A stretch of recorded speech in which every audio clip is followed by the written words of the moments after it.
വിശുദ്ധ മാർക്കോസ് എഴുതിയ സുവിശേഷം 1-ാം അധ്യായം 1 മുതൽ 8 വരെയുള്ള വചനങ്ങൾ. സ്നാപകന്റെ പ്രഭാഷണം. ദൈവപുത്രനായ യേശുക്രിസ്തുവിൻ്റെ സുവിശേഷത്തിൻ്റെ ആരംഭം. ഇതാ, നിനക്ക് മുമ്പേ ഞാൻ എൻ്റെ ദൂതനെ അയക്കുന്നു. അവൻ നിന്റെ വഴിയൊരുക്കും.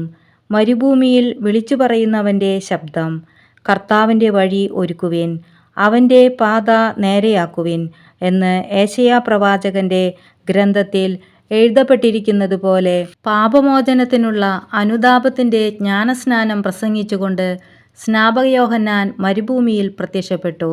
യൂദയ മുഴുവനിലെയും ജെറുസലേമിലെയും ജനങ്ങൾ അവൻ്റെ അടുത്തെത്തി. അവർ പാപങ്ങൾ ഏറ്റുപറഞ്ഞ് ജോർദാൻ നദിയിൽ വെച്ച് സ്നാനം സ്വീകരിച്ചു. യോഹന്നാൻ ഒട്ടകരോമം കൊണ്ടുള്ള വസ്ത്രം ധരിച്ചിരുന്നു. അരയിൽ തോൽപ്പട്ട ചുറ്റിയിരുന്നു. വെട്ടുകിളിയും കാട്ടുതേനുമായിരുന്നു അവൻ്റെ ഭക്ഷണം.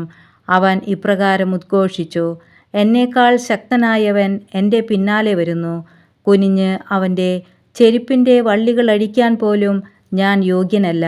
ഞാൻ നിങ്ങൾക്ക് ജലം കൊണ്ടുള്ള സ്നാനം നൽകി, അവനോ പരിശുദ്ധാത്മാവിനാൽ നിങ്ങൾക്ക് സ്നാനം നൽകും.